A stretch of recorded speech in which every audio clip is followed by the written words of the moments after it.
From footprints to videos, DNA, and even a verified body, I'm about to present all the Bigfoot proof officially reported to date, plus evidence of a whole lot more the authorities don't want you to know. For centuries, people across the world have reported encounters with a huge, elusive, bipedal being commonly referred to as Bigfoot. Yet, despite thousands of eyewitness testimonies, compelling physical evidence, and a growing body of scientific analysis, mainstream institutions continue to reject the notion of its existence. Why? This documentary sets out to dismantle the skepticism surrounding Bigfoot by presenting all the most comprehensive and meticulously analyzed evidence ever compiled. This is not a film of speculation or folklore. Every piece of evidence presented has undergone scrutiny by experts, including scientists, forensic analysts, and experienced outdoorsmen.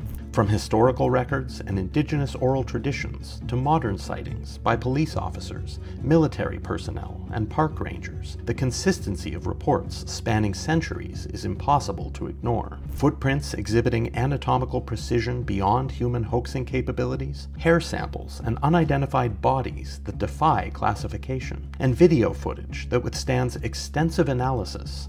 Each element of this case builds towards a singular, undeniable truth. Bigfoot is real. Beyond physical evidence, we'll also examine the potential reasons behind the continued suppression of information. Why do most scientists avoid this subject like the plague, while a few risk their reputations to study the phenomenon? Why do numerous first-hand accounts suggest that government agencies have actively concealed the truth about these beings? This documentary will address these questions and many more, providing an airtight case against the dismissals and debunking all claims of misidentification, hoaxes, and scientific impossibility. By the end of this film, one thing will be clear. The mystery of Bigfoot is not a question of belief, but a question of evidence, and the evidence is overwhelming.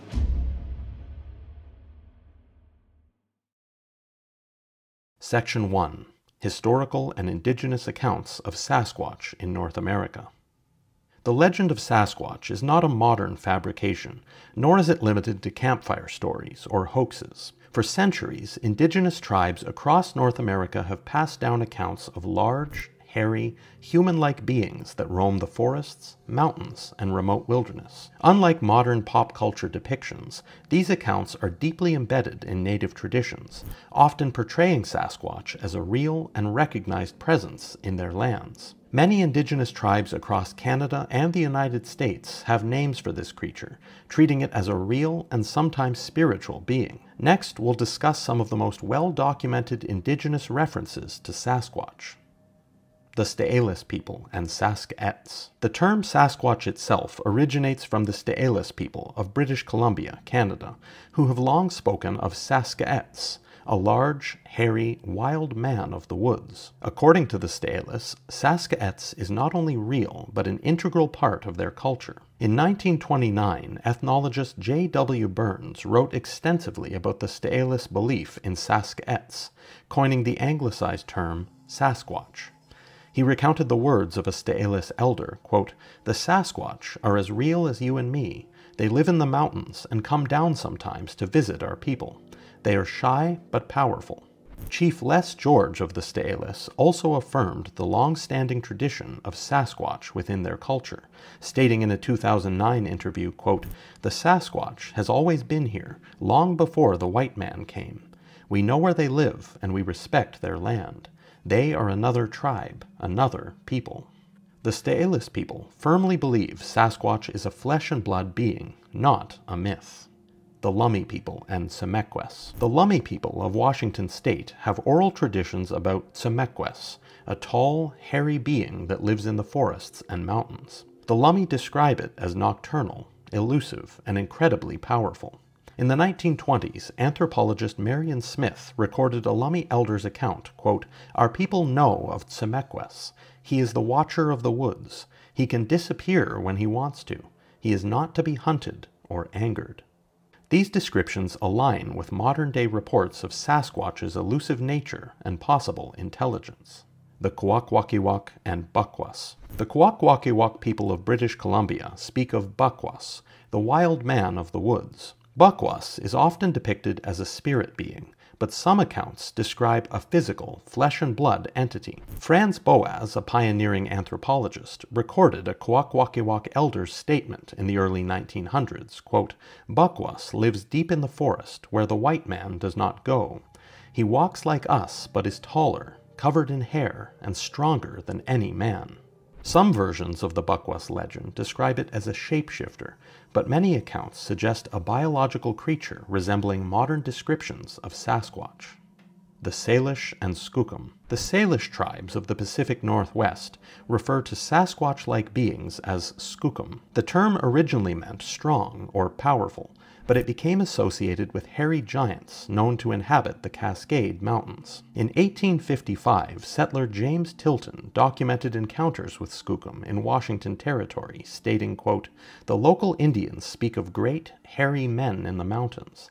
They call them Skookum, and they claim these creatures steal fish from their nets." Later, the term Skookum was used in connection with the infamous Skookum cast, a possible impression of a Sasquatch body found in 2000.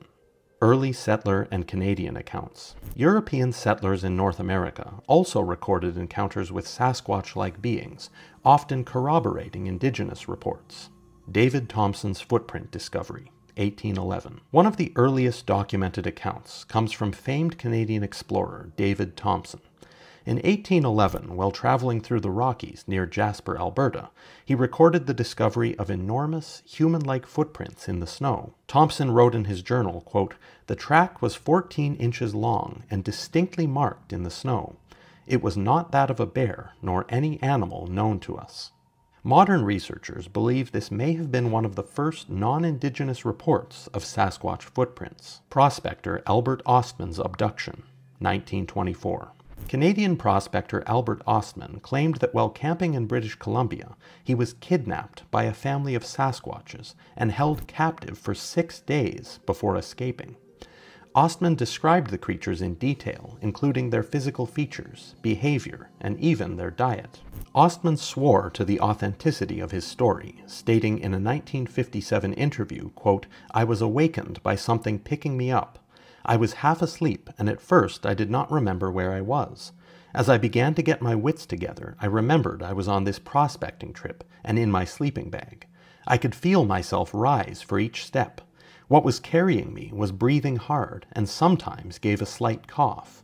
Now I knew this must be one of the mountain Sasquatch giants the Indian told me about. I know what I saw, and it was no bear. These creatures exist, and I spent almost a week among them." While his story is controversial, it remains one of the most detailed accounts of a prolonged Bigfoot encounter. J.W. Burns and the Birth of the Sasquatch Name, 1929. Journalist J.W. Burns popularized the term Sasquatch after collecting numerous first-hand accounts from the St'elis people. Burns wrote, quote, "The Indigenous people of British Columbia speak of Sasquatch not as a legend, but as a living reality." His reports in Maclean's magazine brought Sasquatch into mainstream awareness, leading to increased interest in the phenomenon. Section 2.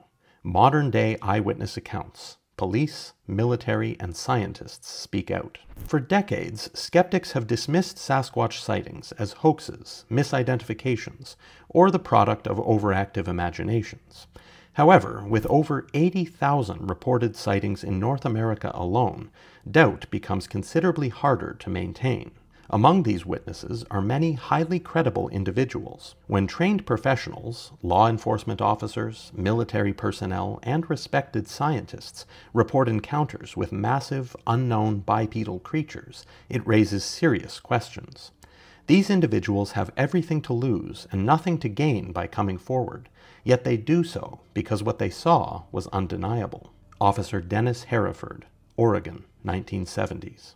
Sheriff's Deputy Dennis Hereford was patrolling the back roads of Oregon when he saw a massive, upright figure emerge from the tree line. As a trained observer, Hereford knew how to differentiate between a bear, a man, and something entirely unknown. He later described, quote, "It moved in a way no person in a suit could. The proportions were all wrong, and it cleared a 6-foot embankment in one step. Its arms swung low, much lower than a human's, and the hair covering its body was matted and dark brown." Officer Brian Gosselin, Whitehall, New York, 1976. Whitehall, New York has long been a Sasquatch hotspot.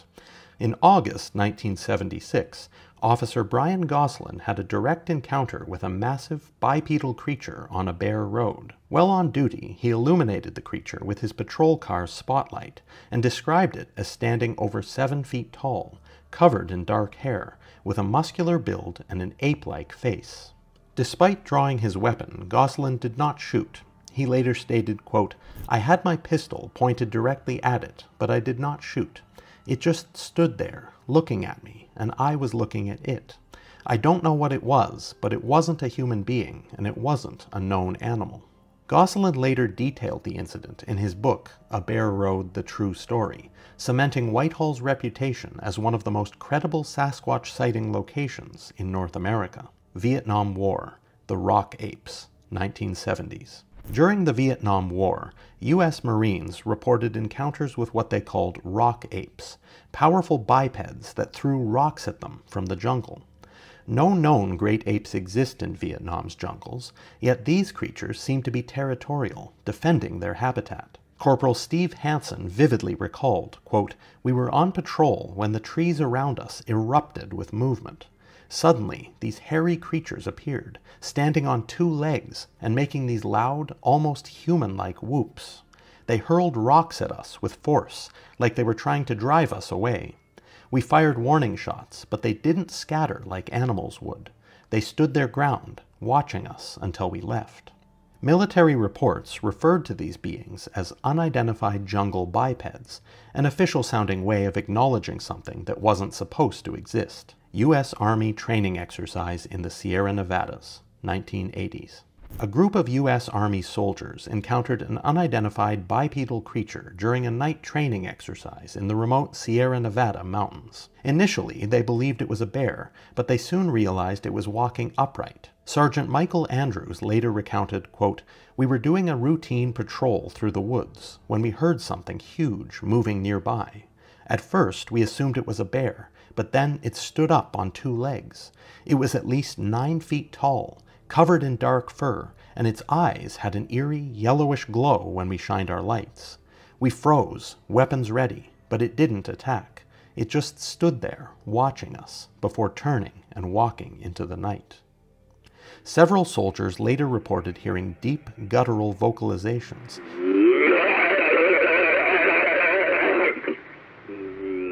and one even saw what appeared to be a second, smaller creature observing them from a ridge nearby. Dr. John Bindernagel, wildlife biologist. Dr. John Bindernagel, a veteran wildlife biologist, spent decades analyzing Sasquatch evidence, including footprints, vocalizations, and direct sightings.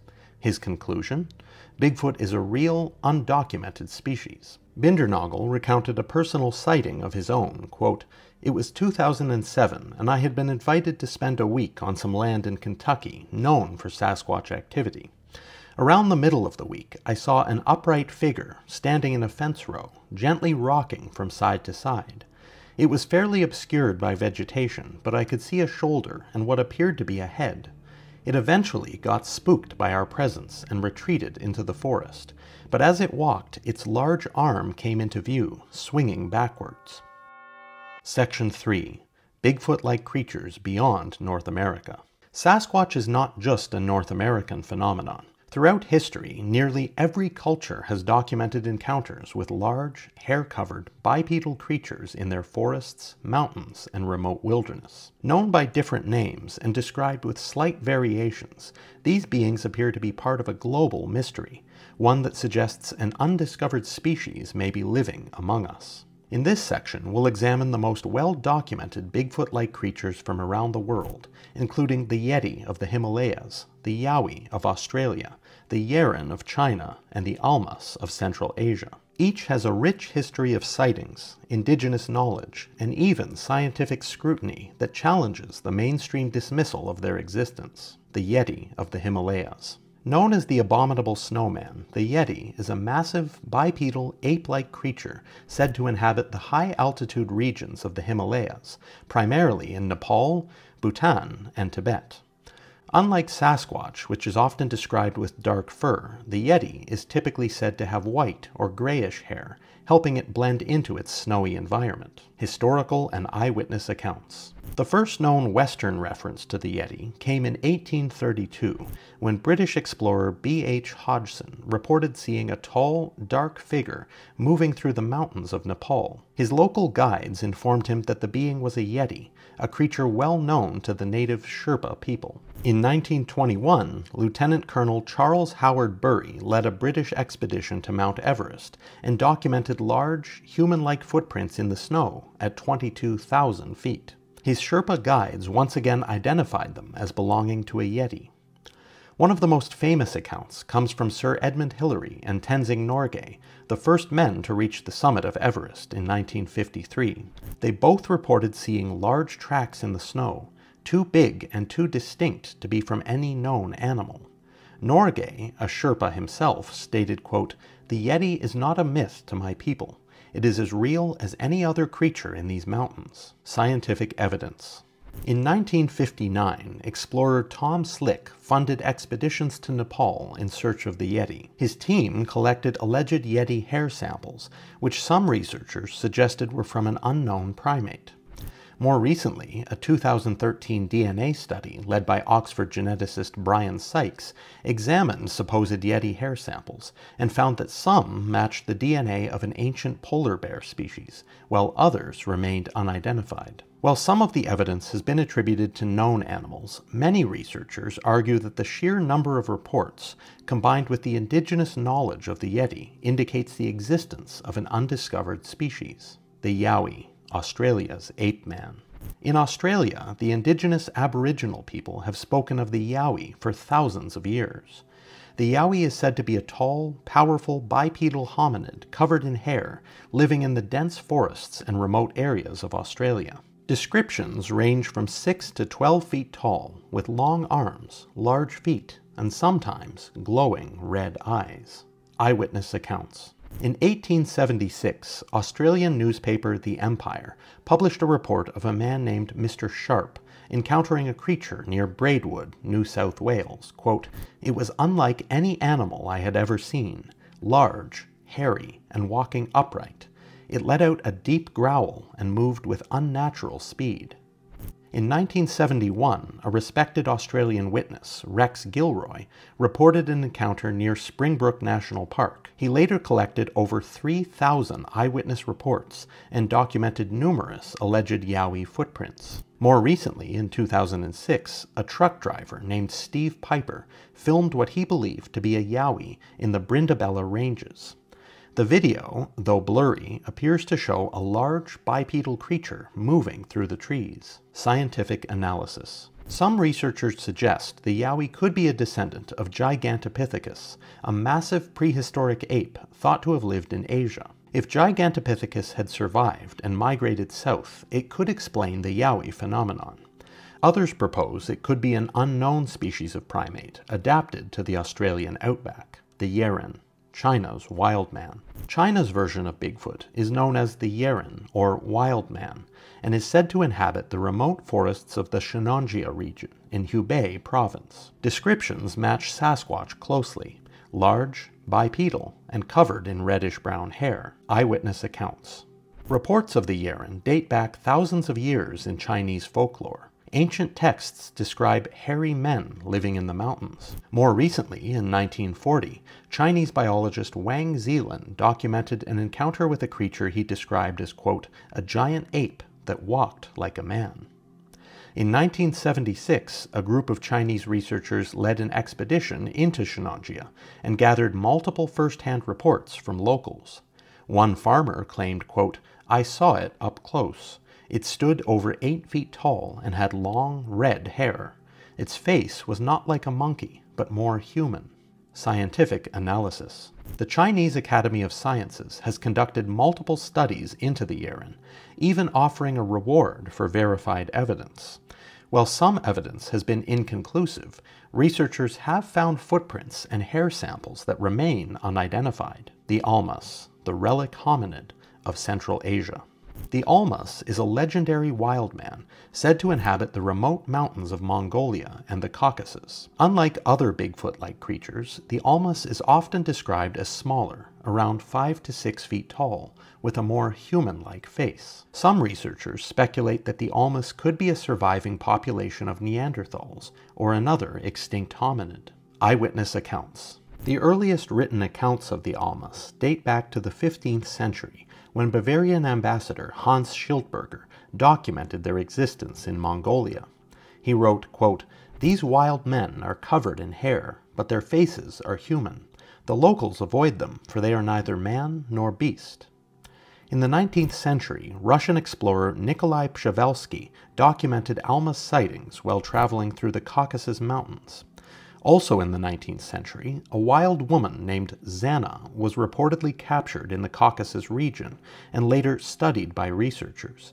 Some believe she was an Almas, a relic hominid. Scientific analysis. Genetic studies on alleged Almas remains have yielded mixed results, with some suggesting human origins, while others point to unknown hominid ancestry. Russian hominologist Dr. Igor Burtsev continues to study Almas reports, believing they may represent a relic human population.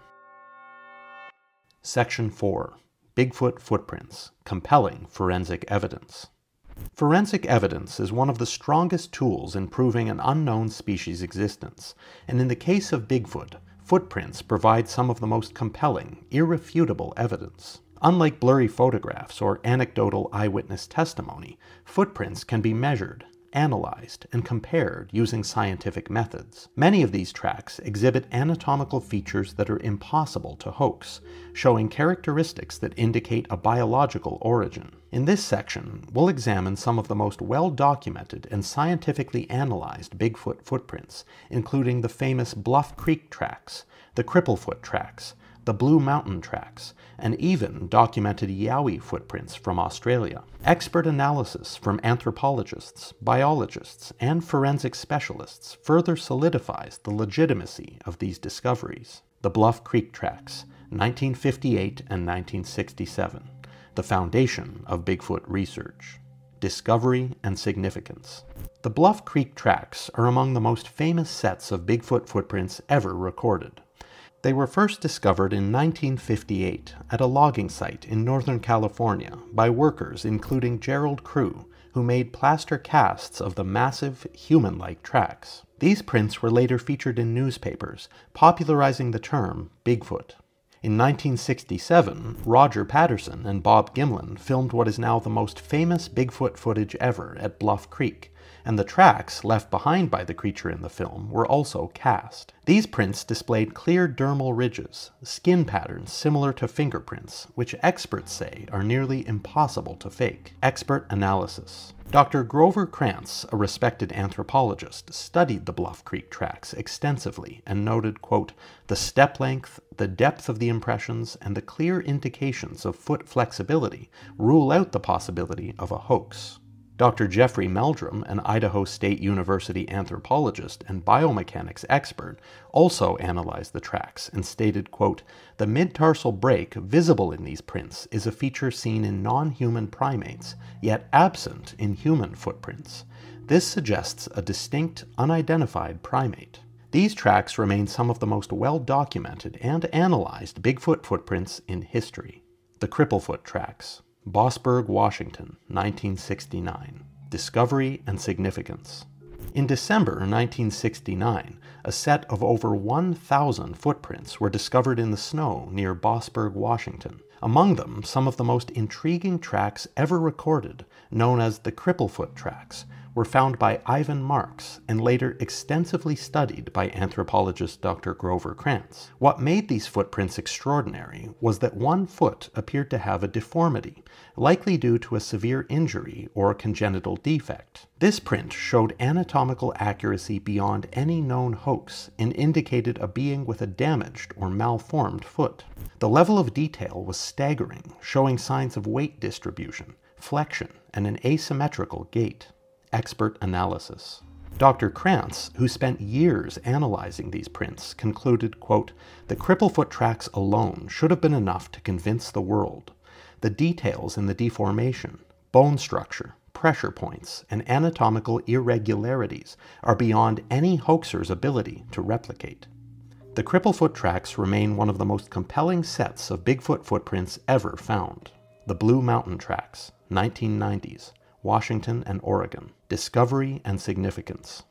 A long series of high-quality Bigfoot tracks was documented in the Blue Mountains of Washington and Oregon throughout the 1990s. These tracks were discovered by veteran tracker Paul Freeman, a former U.S. Forest Service employee, and are considered among the most anatomically correct ever found. Freeman found numerous tracks displaying clear toe movement, flexible midfoot pressure, and dermal ridges, biological characteristics that are nearly impossible to hoax. Some of these tracks were captured in video form as Freeman filmed a Sasquatch walking in the area, lending credibility to the footprint evidence. Expert analysis.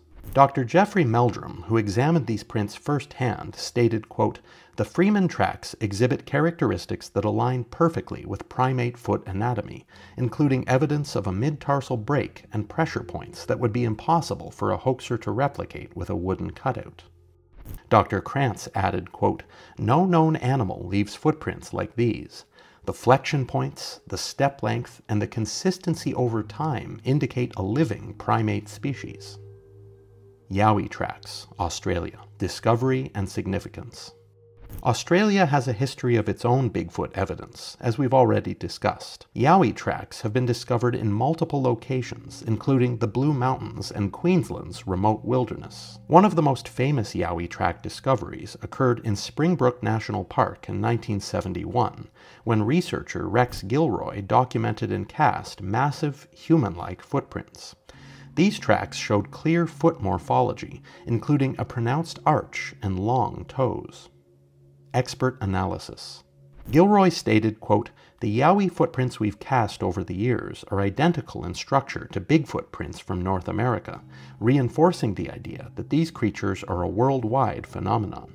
Dr. Tony Jinks, an Australian cryptid researcher, commented, quote, "Some of the best Yowie tracks have dermal ridges and pressure points that indicate genuine biological movement rather than the static nature of hoaxed prints." The scientific case for Bigfoot tracks. The sheer number of track discoveries across different regions, combined with expert forensic analysis, makes the case for Bigfoot's existence stronger than ever. The Bluff Creek, Cripplefoot, and Blue Mountain tracks display characteristics that are biologically accurate and beyond the ability of hoaxers to replicate. So why can we conclude these tracks are genuine? First, because of anatomical accuracy. Features like the mid-tarsal break, dermal ridges, and pressure distribution patterns prove that these footprints are not simple hoaxes. The mid-tarsal break is especially notable because at the time many of the aforementioned Sasquatch footprints were discovered, scientific understanding of primate locomotion had not fully acknowledged how a mid-tarsal break functioned in living apes. It was only later that researchers confirmed this trait in non-human primates like chimps and gorillas. If the footprints were hoaxes, the hoaxers would have had to possess anatomical knowledge that was way ahead of its time, something highly unlikely for amateur pranksters. Secondly, these tracks are consistent over time. The same foot morphology appears in prints spanning decades and thousands of miles apart. Finally, these tracks come with solid expert validation. Scientists like Dr. Grover Krantz, Dr. Jeffrey Meldrum, Dr. Dmitry Bayanov, and others have confirmed that these prints exhibit biological realism. If even one of these footprints belong to an unknown primate species, then Bigfoot is real, and the evidence that far more than one of these prints are real is staggering. Section 5. Video evidence for Sasquatch, the most compelling footage ever recorded. Video footage is one of the most contested forms of Bigfoot evidence. Blurry images, hoaxes, and dubious videos often cloud the credibility of genuine, high-quality evidence. However, several films stand out as remarkably compelling, defying conventional explanations and passing rigorous expert analysis.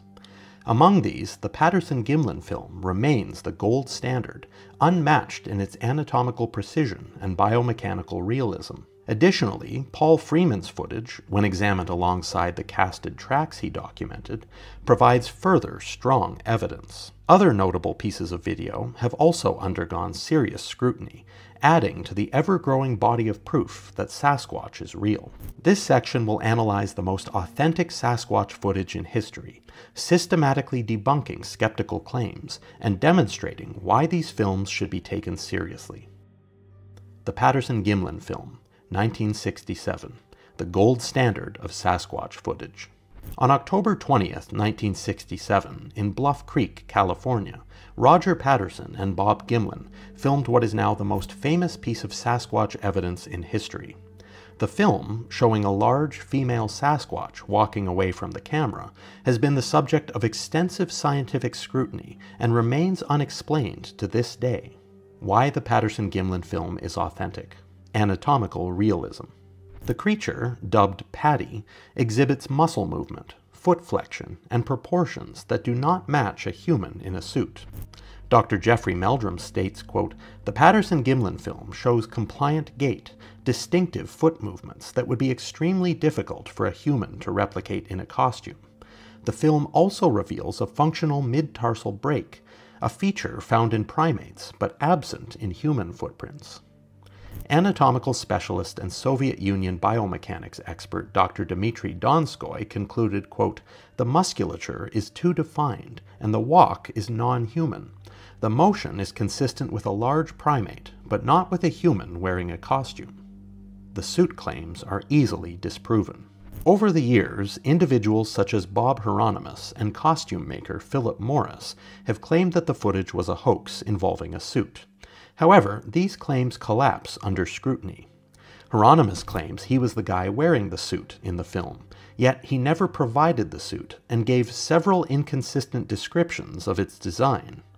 Also, his own brother, Howard Hieronymus, doesn't believe his story, stating, quote, "I don't believe it was a suit, and I don't believe Bob was in the suit." Philip Morris, a costume maker who claimed he made and sold the suit seen in the film to Roger Patterson, has never successfully recreated a suit that looks or moves like Paddy.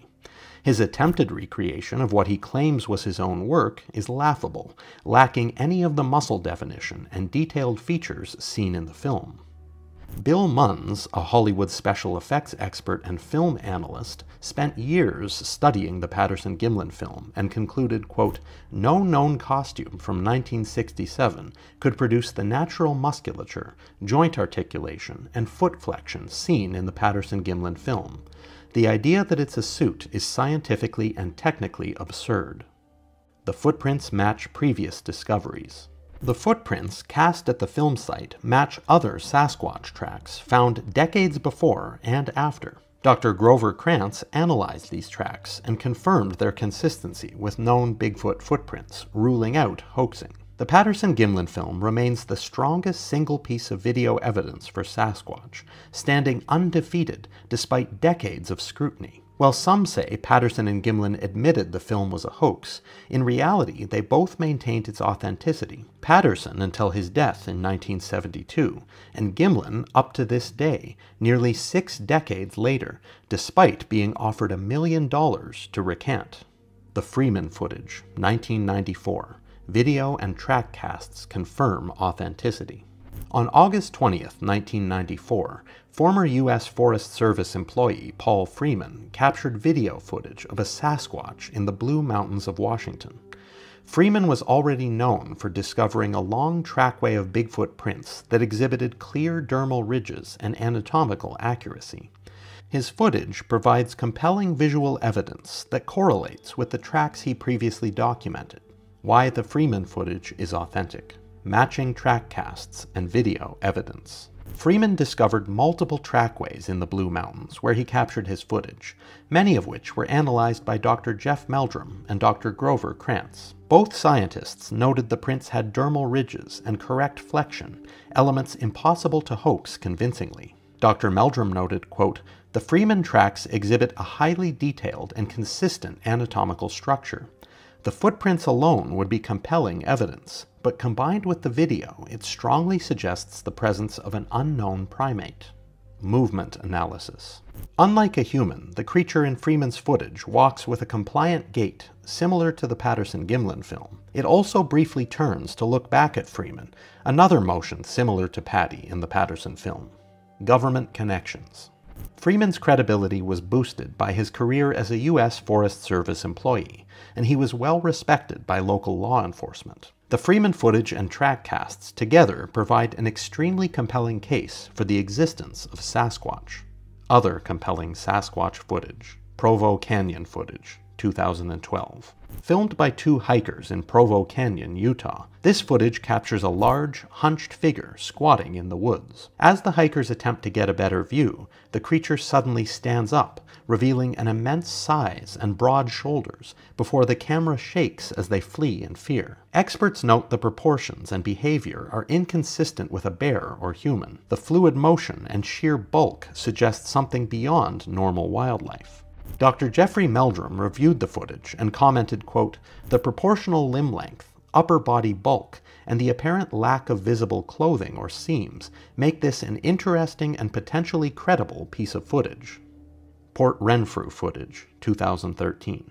In August 2013, a couple was vacationing on Vancouver Island, British Columbia, Canada, an area well known for Sasquatch sightings, when they spotted and filmed something highly unusual. While hiking in the forest near the tiny hamlet of Port Renfrew, they saw and recorded a hulking, upright creature covered in grayish fur. The creature appears too large to fit the profile of any known animal on Vancouver Island, and the fact that it seems to be standing on two legs makes the skeptic's common explanation of a misidentified bear seem insufficient. It's also worth noting that the area where the footage was captured has no grizzlies, only black bears, which are much smaller and darker in color. No grizzly or black bear matches what they filmed that day.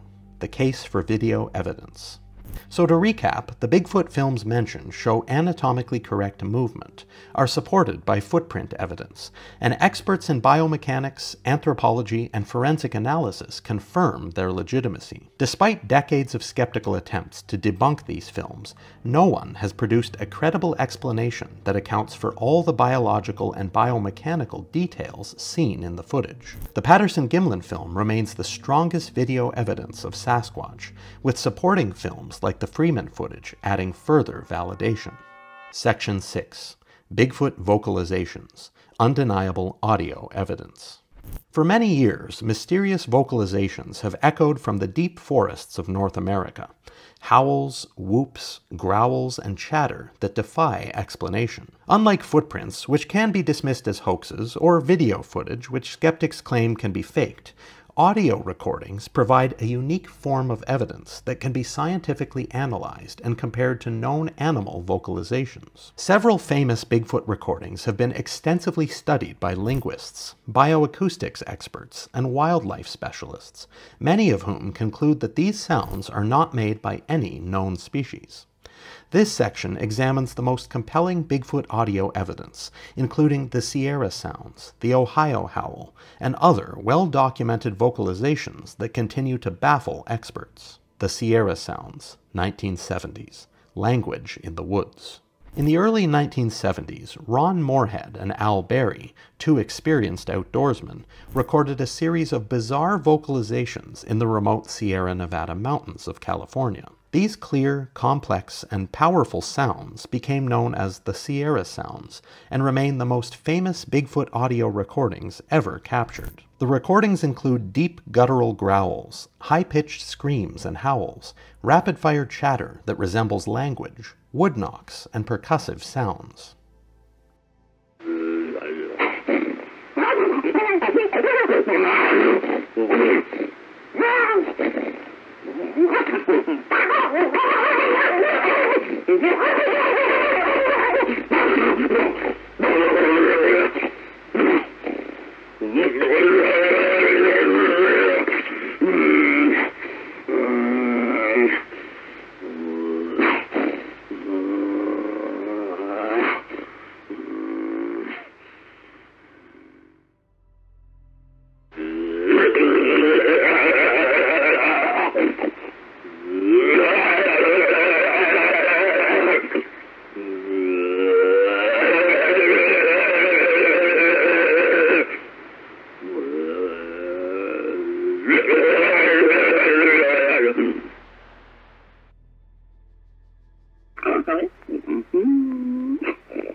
Expert analysis.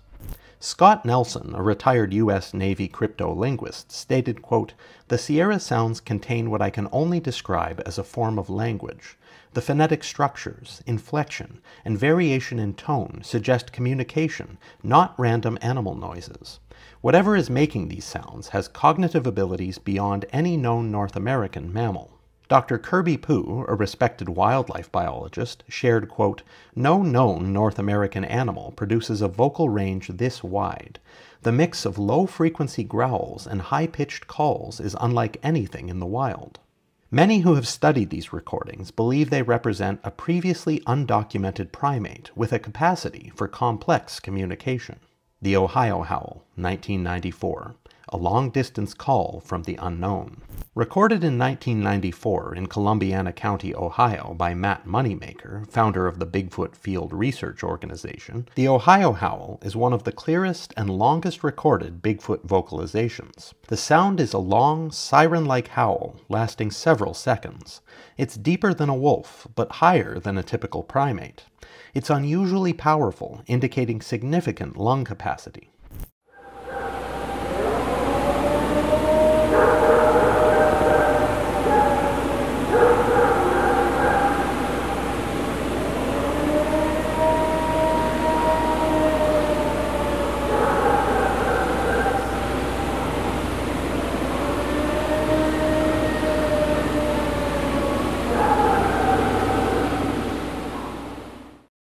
Expert analysis. Dr. Jeffrey Meldrum commented, quote, "The Ohio Howl does not match known animal calls. Its frequency, range, and duration suggest an animal with extreme lung capacity, much greater than a human or bear." David Ellis, an audio analyst, stated, quote, "When we compare this recording with the wolf, coyote, and elk calls, it doesn't match any of them. It stands alone as an unclassified vocalization." The Ohio Howl remains one of the most widely accepted and credible pieces of Bigfoot audio evidence. The Puyallup Screams, 1970s, Washington State. Captured in the 1970s in Puyallup, Washington, these recordings feature terrifying, high-pitched screams heard over long distances. They appear to come from a powerful set of lungs, unlike any known species in the region. The recording also features reactions from local wildlife, as coyotes and dogs go silent during the screams.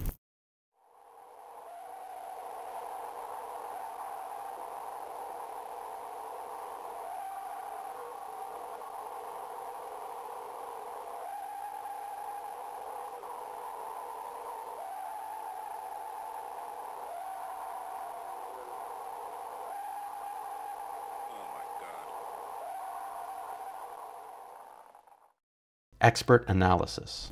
Acoustics expert Dr. Robert Benson stated, quote, "These screams do not match a cougar or owl calls. The range and depth of the sound suggest an animal with a large chest cavity, potentially a primate." The Whoop Howl recordings, 2010s, multiple locations. A series of recordings from the Pacific Northwest, Appalachians, and Canada captured whoop and howl vocalizations that are highly consistent. These sounds typically involve deep, resonant howls similar to the Ohio howl, as well as whooping calls similar to primates in Africa. They also appear to feature response calls from other Sasquatch, suggesting social behavior. Expert analysis. Ron Moorhead states, quote, "These whoops and howls are eerily similar to primate vocalizations recorded in Africa. The patterns suggest a form of structured communication." Chris Spencer, an Olympic Project audio specialist, shared, quote, "We've recorded these whoops in multiple locations across the continent, all with similar patterns. This suggests a widespread but unknown vocalizing species." Samurai chatter. Intelligent communication. Multiple recordings, including the Sierra Sounds and recent 2000s recordings in Canada, contain what researchers call samurai chatter. This is rapid, unintelligible speech-like sounds, often mixed with grunts and whoops. Expert analysis. Scott Nelson states, quote, "This is not random noise. The cadence, variation, and repetition suggest linguistic structure. We may be hearing an unknown hominin language." Dr. Jeffrey Meldrum says, quote, "It's remarkable that these recordings show complex vocal patterns far beyond simple animal sounds." These conclusions suggest Bigfoot possesses advanced cognitive abilities, further strengthening the case for its existence. Why these Sasquatch vocalizations are authentic. The consistency, power, and complexity of recorded Bigfoot vocalizations make them one of the strongest lines of evidence for an undiscovered species. Bioacoustic analysis of these recordings shows different frequency ranges and vocal power than any known animal. Additionally, some recordings were captured in highly remote areas, miles from civilization, making hoax claims highly unlikely. Finally, the vocal power and lung capacity required to make these sounds far exceed human capability. The Sierra Sounds provide compelling evidence of a possible language. The Ohio howl demonstrates an animal with immense lung capacity. The whoop calls and samurai chatter suggest structured communication. If even one of these recordings represents a real unknown creature, then Sasquatch is real, and it's calling out from the wilderness, waiting for us to listen. Section 7. Bigfoot DNA. Scientific analysis and unexplained findings. While sightings, footprints, and audio recordings provide compelling evidence, DNA and physical evidence offer the strongest potential for scientific validation of Bigfoot's existence. Over the years, numerous hair samples, blood traces, skin cells, and even alleged scat and saliva has been collected from reported Bigfoot encounters. Some of these samples have been subjected to DNA testing, yielding perplexing results that mainstream science has struggled to explain. This section examines the most significant DNA and physical evidence, including the Ketchum DNA study and other noteworthy analyses that challenge conventional wisdom. The Ketchum study, Bigfoot DNA confirmed. Dr. Melba Ketchum, a veterinarian and geneticist, led a 5-year study on over 100 purported Bigfoot DNA samples from the US and Canada. Her research, published in 2013, claimed to prove the existence of an unknown hominin species. Key findings. The mitochondrial DNA examined in the study matched modern human DNA, suggesting the maternal lineage of the species was human.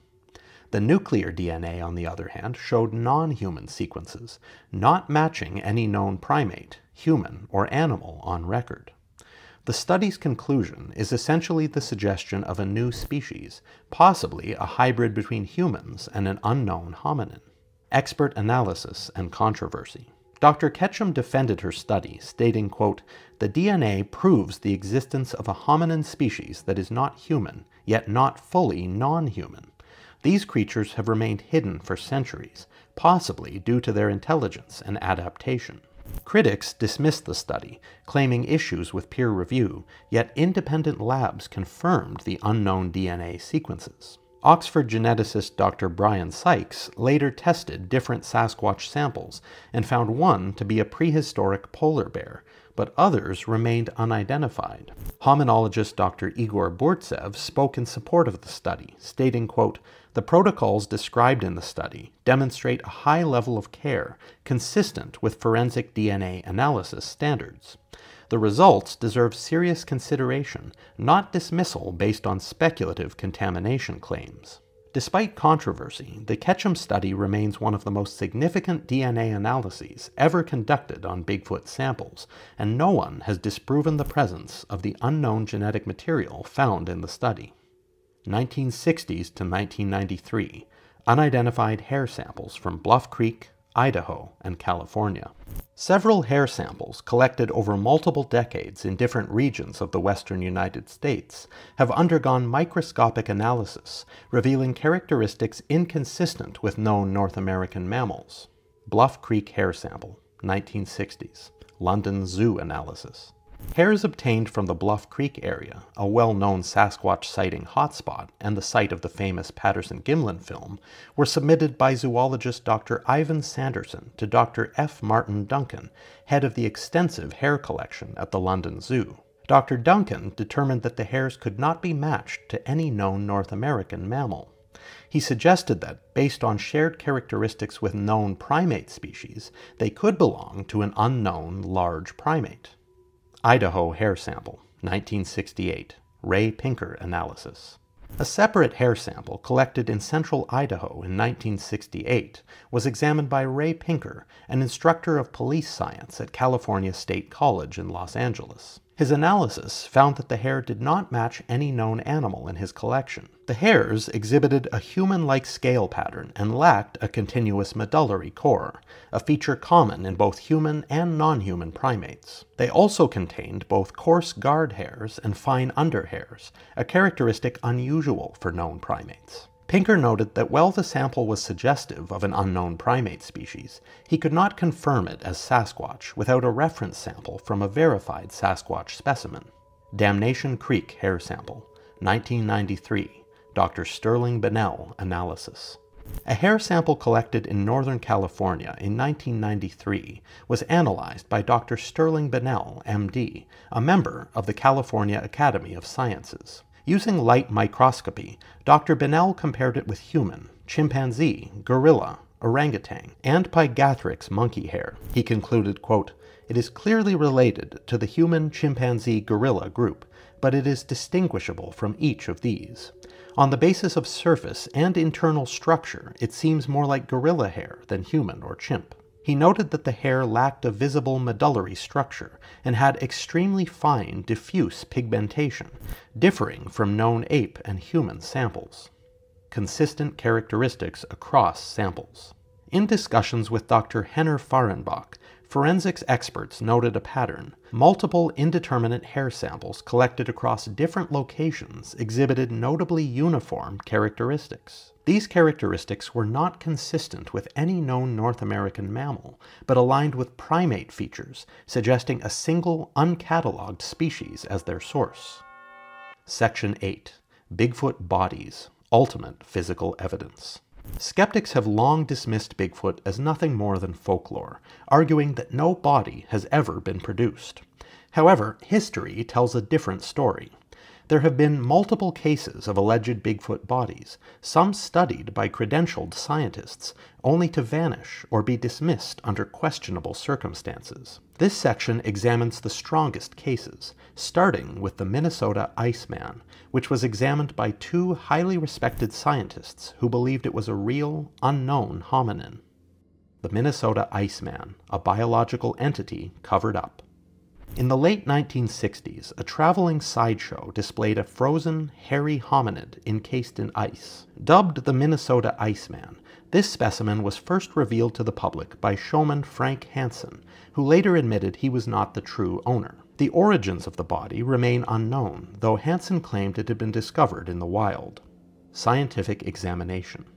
In December 1968, two renowned zoologists, Ivan T. Sanderson and Dr. Bernard Uvelmans, conducted a detailed 3-day examination of the Iceman. Their findings were astonishing. The body was approximately 6 feet tall, covered in dark brown hair, around 3 to 4 inches long. The creature's facial structure was more human than ape, but distinctly non-human. It had a shattered left arm, a missing eye, and a visible gunshot wound to the head, suggesting it had been killed. As parts of the ice melted, the odor of decaying flesh became noticeable, leading both scientists to conclude they were looking at a real biological entity, not a hoax. Uvelmans was so convinced that he published a formal paper in the scientific journal Mammalia, proposing the creature as a new species, Homo pongoides, a relic hominin that had survived into modern times. Uvelmans stated, quote, "There is no doubt in my mind that this creature was once alive. The anatomical details are too precise, the decomposition too real. This was no wax figure, cover-up, and the fake replacement." Soon after Sanderson and Uvelmans made their findings public, the original Iceman mysteriously disappeared. Hansen later reintroduced a version of the Iceman that was blatantly artificial, likely made of latex. The Smithsonian Institution investigated, but by then only the fake version remained. Sanderson examined the fake and stated, quote, "Someone powerful must have intervened. The original body is gone. Why? Because it was real." This case is one of the most credible physical evidence cases for Bigfoot, backed by two reputable scientists, yet it was mysteriously swept under the rug. Why would someone go to such lengths to replace a real biological specimen with a fake? Other reported Bigfoot bodies. Disappearing evidence. The 2008 Georgia Bigfoot case. In 2008, two men from Georgia, Rick Dyer and Matthew Whitten, announced that they had a frozen Bigfoot body. DNA samples were taken, and early reports suggested unknown primate characteristics. However, before independent scientists could verify the specimen, the men suddenly retracted their claims and said it was a hoax. Bigfoot don't exist. That's all this was a big joke. It got into something way bigger than what it was supposed to be. Many believe they were pressured into silence. The 1953 Zana case, the wild woman of Abkhazia.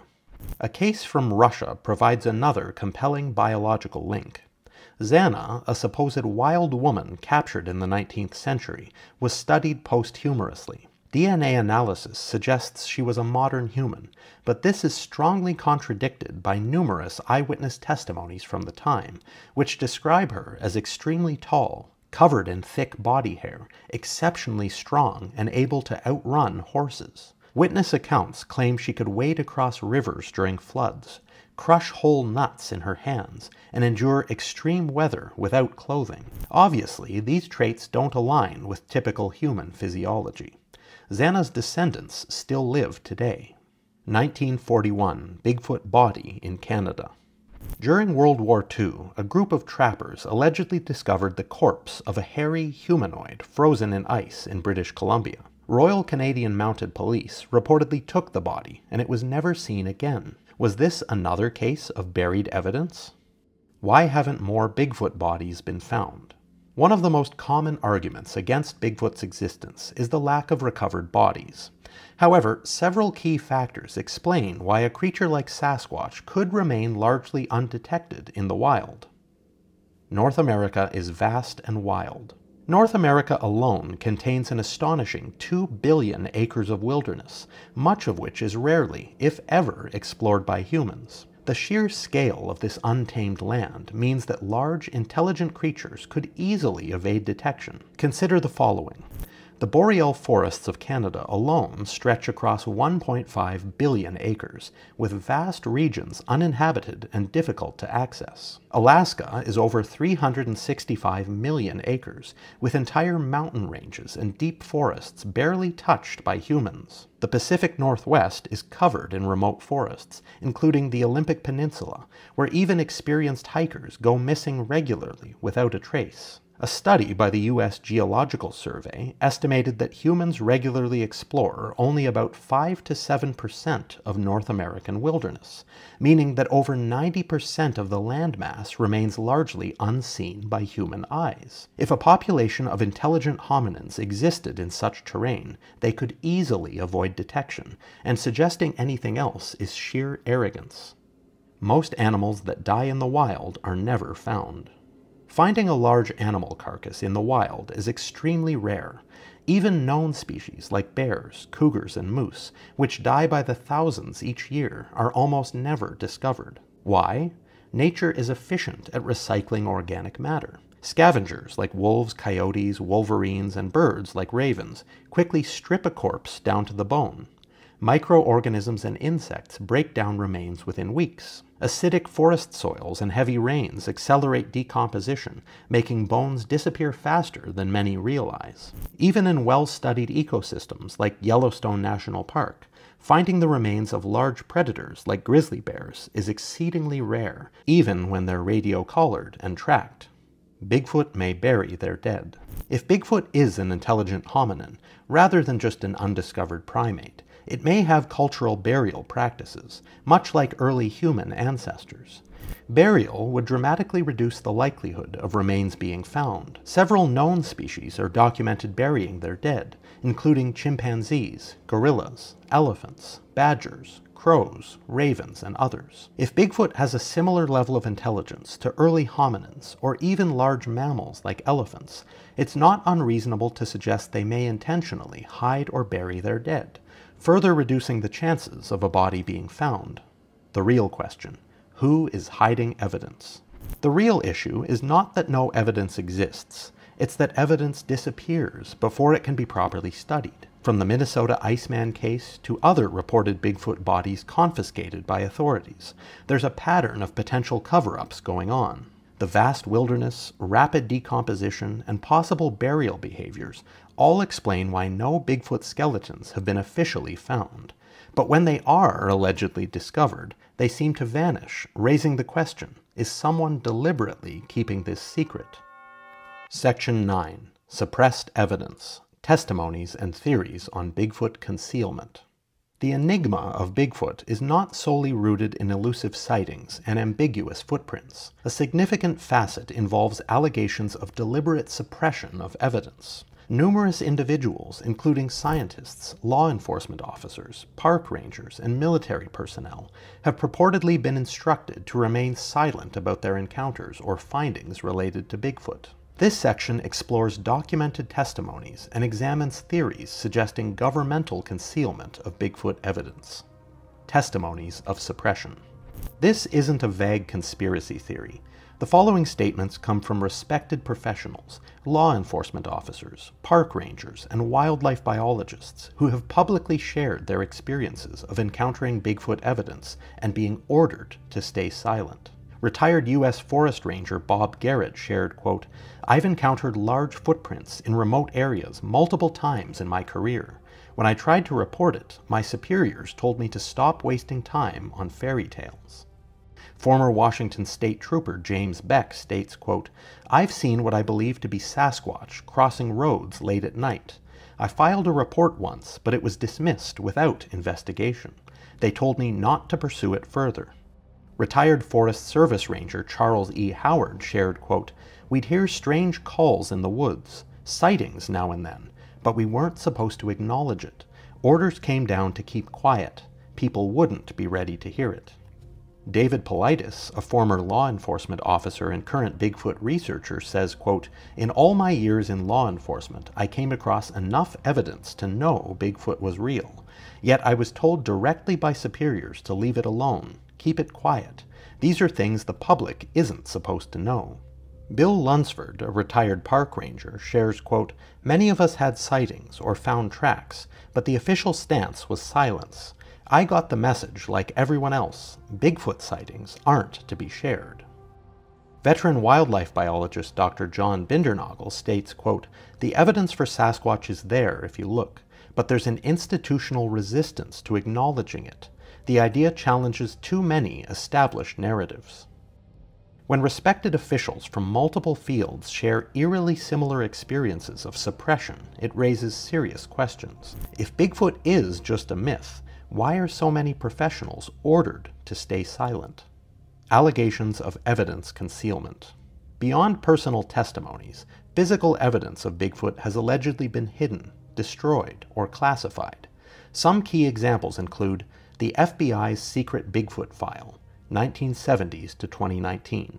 The FBI analyzed hair samples suspected to be from Bigfoot in the 1970s, but didn't publicly disclose this until 2019 when they declassified their Bigfoot-related documents. The results were said to be from a deer, but if all the evidence really did point to a fictional being, why did the FBI take the case so seriously and secretively for decades? The Smithsonian and the giant skeletons controversy. Many researchers claim that the Smithsonian Institution has confiscated or destroyed skeletal remains of large humanoid creatures that challenge accepted history. While this remains unproven, multiple reports exist of mysterious disappearances of anomalous bones from private collections. Government seizure of Bigfoot bodies. There are many reports of unidentified humanoid bodies being recovered by military or federal authorities following Bigfoot sightings. Some claim that specimens have been quickly confiscated, never to be seen again, possibly for biological research or secrecy. If these reports are just fabrications, why do so many accounts describe the same pattern? Evidence being hidden, destroyed, or dismissed. Theories behind suppression. If Bigfoot exists, why would governments, scientific institutions, and industries want to keep it hidden? Several plausible theories explain the need for secrecy. Economic land use interests. If Bigfoot were officially acknowledged to exist, environmental protection laws could designate vast forested areas as restricted land to protect their habitat. This would severely impact industries such as logging, mining, real estate development, hunting, and tourism. The economic impact of confirming Bigfoot's existence could cost corporations and governments billions of dollars. Preventing public panic. Authorities may fear that public knowledge of large, intelligent creatures living in remote areas could cause mass hysteria, dangerous vigilante Bigfoot hunters, and increased unregulated expeditions into hazardous wilderness areas. Keeping Bigfoot a fringe subject prevents people from venturing into places where they could get lost or injured. Scientific paradigm disruption.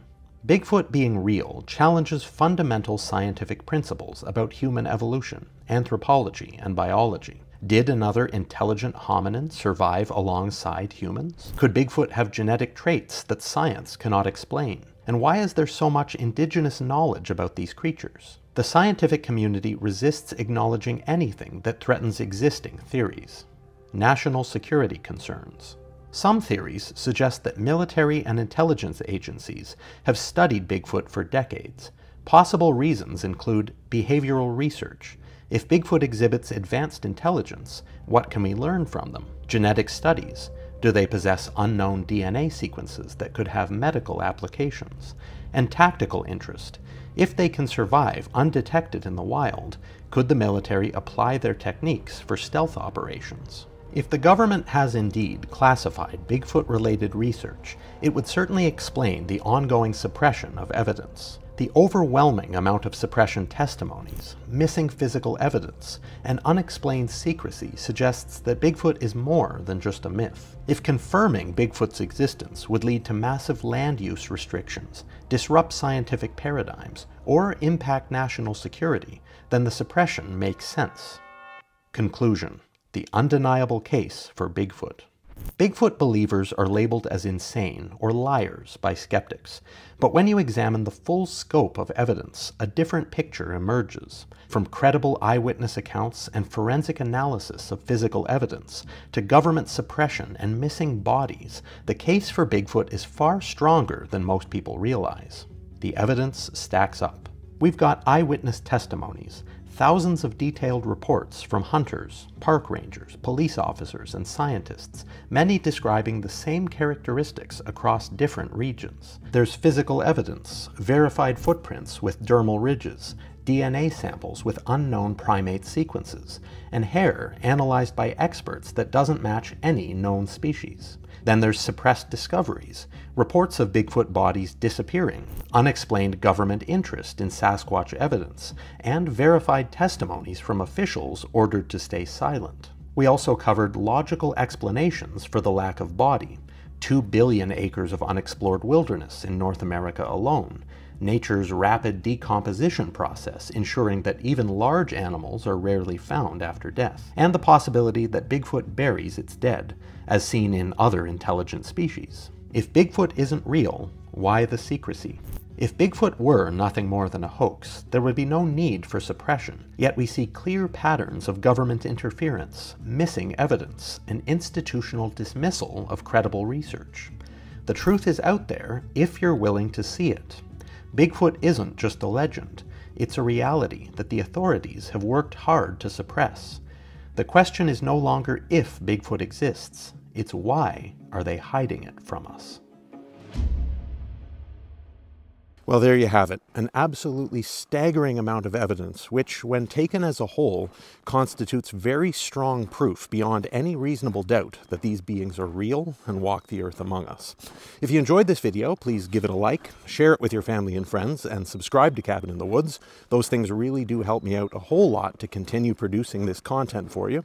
And if you want to contribute to future projects and show me extra support, I'll leave a link to my Buy Me a Coffee page in the description below.